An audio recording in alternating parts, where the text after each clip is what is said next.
चलिए दोस्तों, मैं देवेश कुमार पाठक एस्ट्रोलॉजर आप सभी का अपने YouTube चैनल अल्टीमेट ज्योतिष गुरु में हृदय से वंदन करता हूँ। सावन चल रहे हैं और एक महत्वपूर्ण वीडियो दे रहा हूँ हमारे और आपके देवों के देव महादेव। उनका ये देख रहे हैं आप कैलाश, जो कि उनका निवास स्थल है।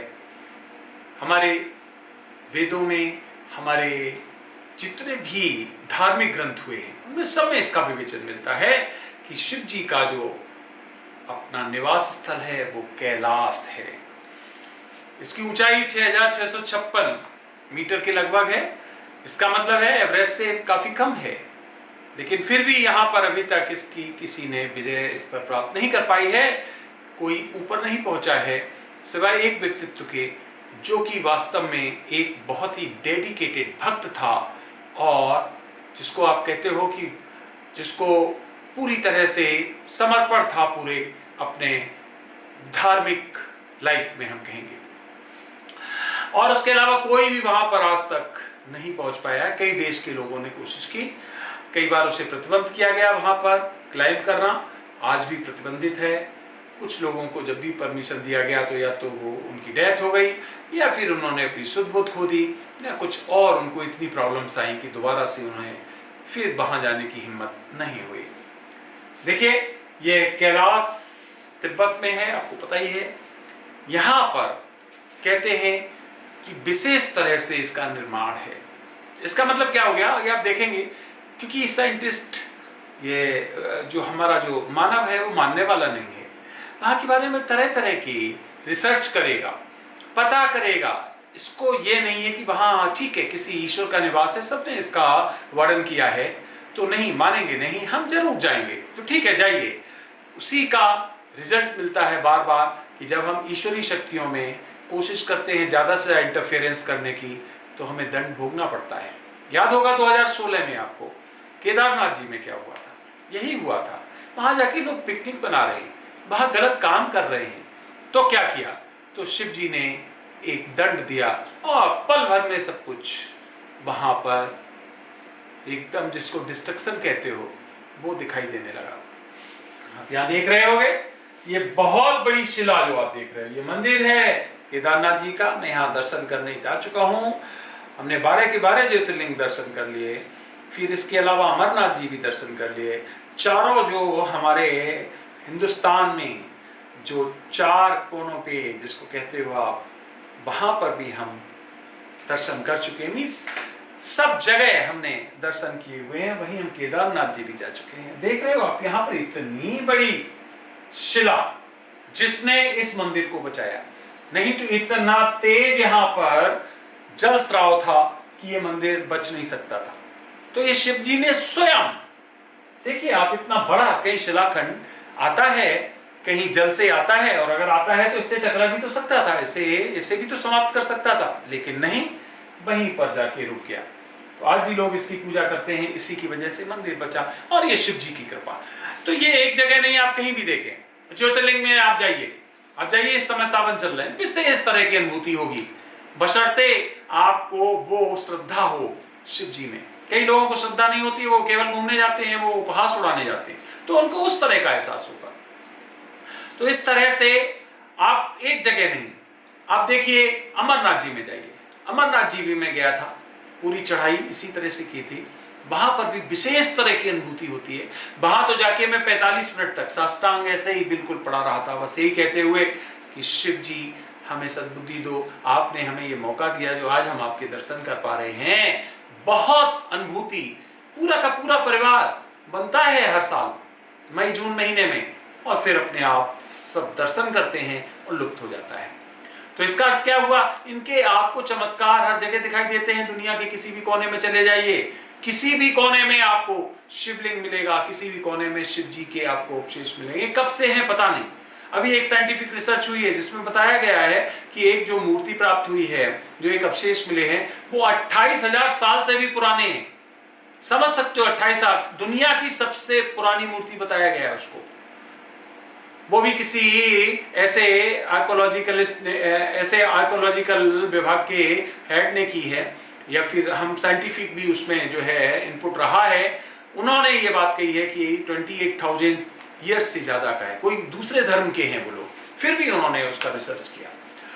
तो इसका मतलब है कि पता नहीं है कि आप अगर वैसे भी पढ़ेंगे, आप सिविल सर्विसेज या वैसे हिस्ट्री पढ़ेंगे, तो जब आप पढ़ेंगे सेविज्म, तो आप देखेंगे सेविज्म का कोई आपको नहीं मिलेगा कि कब से शुरुआत हुई, कहां से, कोई पता नहीं चलेगा। शुरुआत करिए आप, जब हमारे बताया गया है कि समुद्र मंथन किया गया था, वहां से शुरू करिए। समुद्र मंथन किया गया था, वहां पर विष निकला था विशेष तरह का, और सब परेशान हो गए थे देवता वगैरह, इसका क्या करें, ये तो इसका उसका तो इतना बुरा वो था प्रभाव कि वो कह रहे थे इसका क्या करें। तब शिव जी ने उसको पान किया था और यहाँ पर रख लिया था, और इसी कारण से आपको पता होगा कि आज भी जल चढ़ाया जाता है। कहते हैं कि वो गर्मी आज तक शांत नहीं हुई है, और वो इसीलिए गला यहाँ पर जो है इनका थ्रॉट वो बिल्कुल नीला पड़ गया था। तो वहां से लेके चलिए, हमारे तो शास्त्रों में हमारे तो भरे पड़े हैं। हम तो कहते हैं कि वो हमारे उनका निवास स्थल है, लेकिन फिर भी नहीं लोग मानते, फिर भी जाते हैं। नहीं मानते हैं तो इसी तरह से भुगतेंगे, इसी तरह से वहां पर, क्योंकि वहां पर जाते हुए एजिंग बढ़ जाती है। यहाँ हमारे जो नाखून बढ़ते हैं, बाल बढ़ते हैं, वहां पर जाते हुए 10-12 गुना ज्यादा तेजी से बढ़ते हैं। वहां हम ज्यादा बुजुर्ग बहुत जल्दी होते हैं, वहां हम बहुत जल्दी थकते हैं। इसका मतलब क्या हो गया कि वहां अलग डायमेंशन में काम होते हैं, वहां टाइम ट्रेवल जिसको कहते हो वो वाली परिस्थिति पैदा होती है। तो वहां पर सब कुछ अलग है यहाँ से। तो जो हमारे शास्त्रों में और धार्मिक ग्रंथों में लिखा है कि शिव जी सुबह भ्रमण करते हैं, सावन में साक्षात घूमते हैं, देखते हैं हर जगह, बिल्कुल सत्य है, क्योंकि वो एक अलग आयाम, एक अलग डायमेंशन में ये काम करते हैं। हम नहीं उनको महसूस कर, हम उन्हें नहीं देख सकते हैं। तो ठीक है, कड़कड़ में है वो, तो बिल्कुल सही बात है, उनका निवास यहाँ पर है। और अगर जिसको शक है तो वो कोशिश कर लो, करो, कैलाश पर्वत को किसी तरह से आप समाप्त करने की कोशिश करो, वहां पे जाके इंटरफेयर करने की कोशिश करो, देखो बर्बाद हो जाते हो कि नहीं। प्रलय आएगा, खत्म हो जाएगा सब कुछ। जितना स्केल बड़ा बढ़ाओगे, उनके अगर निवास स्थल को समाप्त करने की कोशिश करोगे, प्रलय आ जाएगा, खत्म हो जाएगा सब कुछ। क्योंकि वहां वो नेचुरल नहीं है, उसको बाकायदा शिव जी के लिए निर्मित किया गया है विशेष शक्तियों के द्वारा, जिनको आप कुछ भी कह सकते हो। एलियंस आजकल नेगेटिव एस्पेक्ट में लोग लेते हैं, अरे वो हमारे आराध्य भी तो हैं, उन्होंने हमें जीना सिखाया, उन्होंने पृथ्वी पर बसाया, उन्होंने ये सब कुछ हमें दिया। इस तरह का एलियंस का मतलब है वो किसी जगह, किसी और ग्रह के उन्होंने बना के दिया है। और शिव जी साक्षात हमारे लिए, जो ब्रह्मा विष्णु महेश 3 हमारे यहाँ कहा गया है, उसमें एक शक्ति है। वो आप कहीं पर भी ले लीजिए, देख लीजिए, प्रतिवर्ष जो है किसी पर्टिकुलर धर्म का बहुत बड़ा जलसा होता है, वहां पर भी शिव जी व्याप्त हैं, वहां पर भी शिव जी मौजूद हैं, वहां के तल में मौजूद हैं। किसी भी जगह देख लीजिए, रावण के बारे में जैसे ही चर्चा आएगी, रावण शीश चढ़ाता था शिव पर, जाता था हिमालय, पूजा करता था, उसका आज भी अवशेष प्राप्त है वहां पर। अब देखेंगे वहां 2 तरह के जलाशय मिलते हैं, एक तो राक्षस ताल मिलता है, वहां का पानी दुनिया में सबसे ज्यादा खारा, ऊंचाई पर सबसे ज्यादा खारा, और उसी के पास में लगभग 2-2.5 किलोमीटर एक मानसरोवर झील, उसका जल सबसे मीठा, और वहां पर किसी तरह का कोई, बिल्कुल शांत जल, कोई किसी तरह का वहां पर प्रभाव नहीं दिखाई देता है, कोई ऐसे जीव जंतु वहां नहीं दिखाई देते हैं। लेकिन राक्षस ताल में इसका उल्टा है, वहां का जल बहुत खारा है। वहां जब जाएंगे तो आपको लगेगा एक नए जगह पर आप आ गए हो, नए तरह की एनर्जी में आ गए हो। वो हमारे भारत का हिस्सा रहा होगा, आज चीन के अधिकार में, कैसे है पता नहीं। हम से, भारतवासियों से, हमारे राज से कई हिस्से छीन लिए गए, हमारी विरासतों को जलाया गया, हमारी पुस्तकों को जलाया गया। हमारी पुस्तकें आपको पता है कि महीनों तक जलाएंगी कि इनके अवशेष खत्म हो जाएं। उनमें हो सकता है बहुत कुछ सीक्रेट्स लिखे होंगे, सबको जला दिया गया। क्योंकि हमारे आज भी वेद देखें, पुराण देखें, दुनिया में सबसे पुराने हैं। कोई भी सभ्यता ले लीजिए आप, एक कोई भी सभ्यता, चाहे आप ईसाइयत की ले लीजिए, चाहे मुस्लिम की ले लीजिए, वो सब इसी आपको एडी में ही सब आपको दिखाई देते हैं। 1 एडी उसके बाद के सब दिखाई देंगे। हमारी तो पता ही नहीं कब से शुरू हुई। सिंधु घाटी की सभ्यता की बात होती तब भी शिव जी की पूजा होती थी। उसके पहले 28,000, जैसा कि अभी मैंने आपको बताया, साल पहले की भी मूर्ति मिली है। कहीं चले जाइए दुनिया के क्षेत्र में, इंडोनेशिया चले जाइए, चाहे फिर आप यूरोप में चले जाइए, किसी न किसी रूप में शिव जी का आपको दर्शन हो जाएगा। चाहे आप मिडिल ईस्ट में चले जाइए, हर जगह। तो ये शाश्वत हैं, ये एनर्जाइज्ड हैं, और वो क्षेत्र जो है हिमालय का, जो मैं आपको बता रहा हूं जिसमें ये है, वो पूरी तरह से शाश्वत है, वो पूरी तरह से एनर्जाइज्ड है।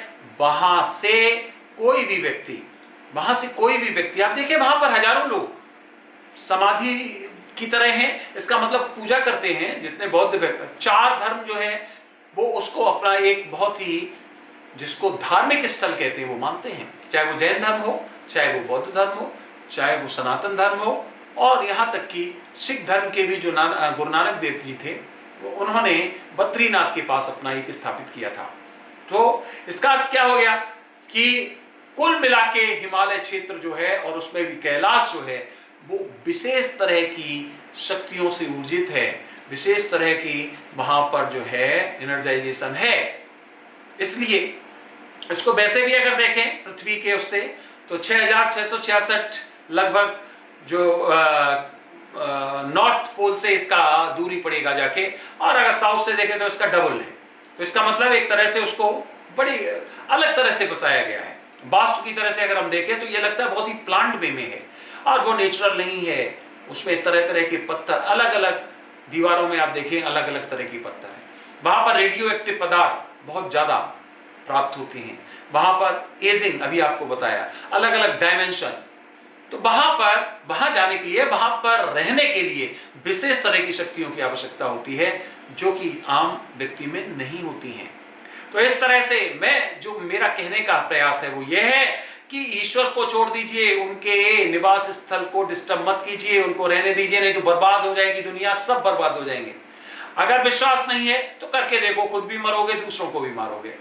क्यों? इसमें आपने देख लिया, इसमें वो लोग भी जाते हैं जिन्होंने कुछ गलत नहीं किया, लेकिन वो लोग भी जाते हैं जिन्होंने गलत किया है।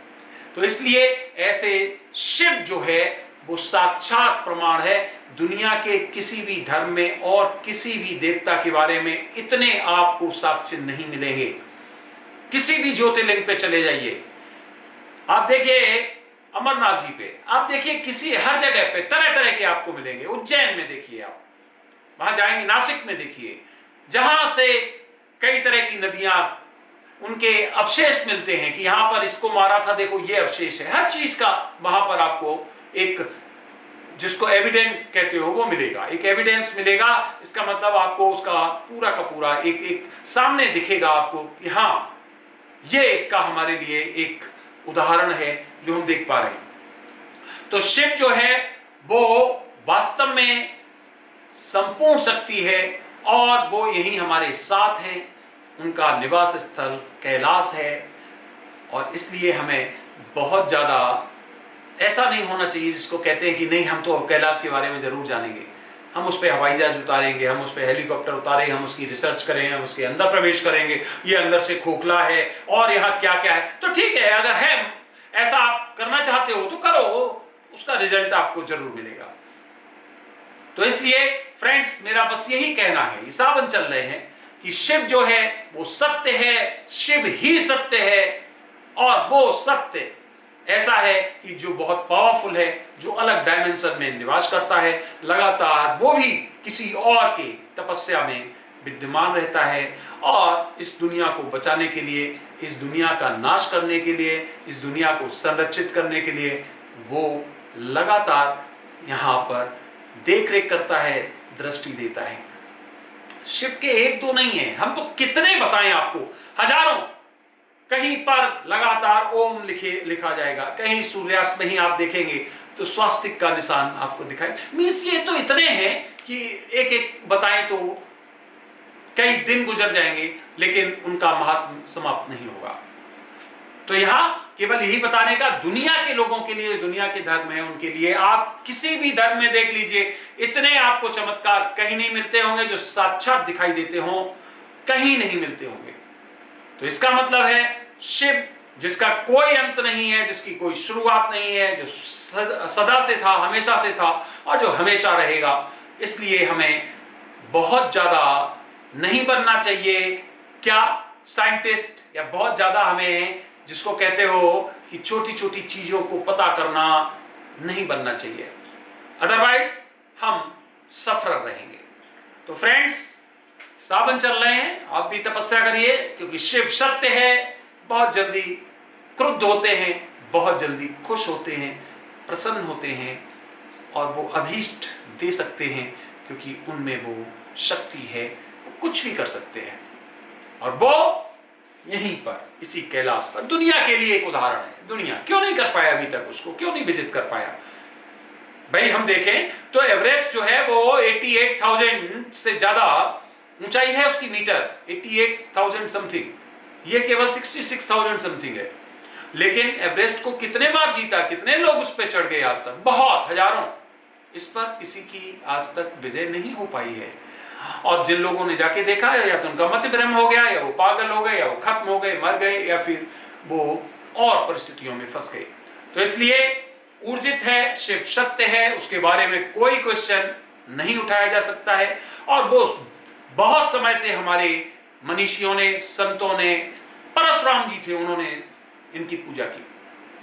रावण, पांडवों ने देखिए कितनी शिव की हर जगह पूजा की, यहां तक कि कृष्ण ने पांडवों को बताया कि शिव की पूजा करो। राम, श्री राम हमारे आराध्य, उन्होंने देखिए, आप जब जा रहे थे लंका तो इनका वहां पर एक शिवलिंग स्थापित किया रामेश्वरम में, उसके भी दर्शन करके आया हूं मैं। रामेश्वरम के पूरे 12 शिवलिंग दर्शन किए हुए हैं मैंने। बहुत महादेव की कृपा है हमारे ऊपर।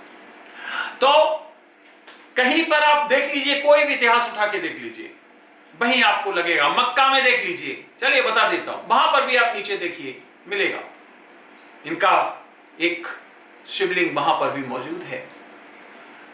तो कहीं पर भी देखिए इनके अवशेष दुनिया में हर जगह हैं। और मैंने एक आपको वीडियो दिया था, मंगल पे भी शिव के अवशेष मिलेंगे। मंगल पे क्या, जो हमारा ये सोलर सिस्टम है, हर जगह शिव व्याप्त है और हर जगह उसके अवशेष मिलेंगे। आगे आप देखेंगे, साइंस भी इस बात को मानेगी। और आज मुझे लगता है कई जो हमारी जो दुनिया के साइंटिस्ट हैं और जो साइंस से रिलेटेड टॉप की जो इंस्टीट्यूशंस हैं, वो इसको स्वीकार करने लगे हैं। क्योंकि आपको पता होगा एक महत्वपूर्ण हुआ था जिसको अन्वेषण कहते हैं, उसमें भी स्वीकार किया गया था कि देयर इज समथिंग एडिशनल जो इस दुनिया को चला रहा है।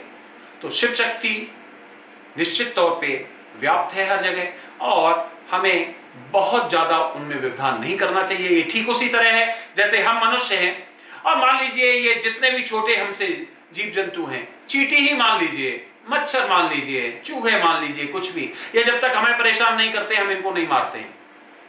लेकिन जब ये हमें परेशान करने लगते हैं तब हम इनको नहीं छोड़ते हैं। मच्छर देखिए आप, तुरंत आप ऐसे करते हो अपने को बचाने के लिए, डिस्टर्ब करते हैं। कोई भी आप ले लीजिए जीव जंतु, जब तक आपको परेशान नहीं करता जनरली आप उसको नहीं मारते। लेकिन जब आप पर हमला करता है, या आपके जो आपके दैनिक कार्य हैं या जो आपके सुख है उसमें व्यवधान होता है, तब आप उस चीज को अपना रिएक्टिव फॉर्म में लेते हो। इसका मतलब है रिस्पॉन्स देते हो। यही चीज ईश्वर का है कि उनको अलग रखिए, उनको अपना काम करने दीजिए, उनको अपनी सत्ता चलाने दीजिए, उसमें व्यवधान पैदा मत कर दिए, नहीं तो प्रलय बिल्कुल निश्चित है। और वो कितनी भयंकर होगी कोई नहीं बता सकता है। तो ये वीडियो आपने देखा, उसके लिए बहुत बहुत धन्यवाद। अगला वीडियो मैं फिर जल्दी ही किसी अन्य विषय पर दूंगा। शिव की भक्ति करो, हमेशा नमः शिवाय बोलो, आधे कष्ट वैसे ही दूर हो जाएंगे। और आधे कष्ट अपने कर्मों से दूर करो। कर्म अच्छे करोगे तो शिव भी साथ देगा, तो सब साथ देंगे। दुष्कर्म या कुकर्म करते रहोगे, दूसरों को परेशान करते रहोगे, दूसरों के लाभ खुद लेते रहोगे और छल कपट करते रहोगे, तो निश्चित तौर पर आपको कोई प्रोटेक्शन देने वाला नहीं है। बहुत बहुत धन्यवाद, आपने अपना अमूल्य समय दिया उसके लिए। सावन के महीने में ये वीडियो मुझे आपको जरूर देना था। अगला वीडियो मैं आपको फिर किसी महत्वपूर्ण विषय पर जल्द ही देने वाला हूं। तब तक के लिए आप सभी को ओम नमः शिवाय, नमस्कार।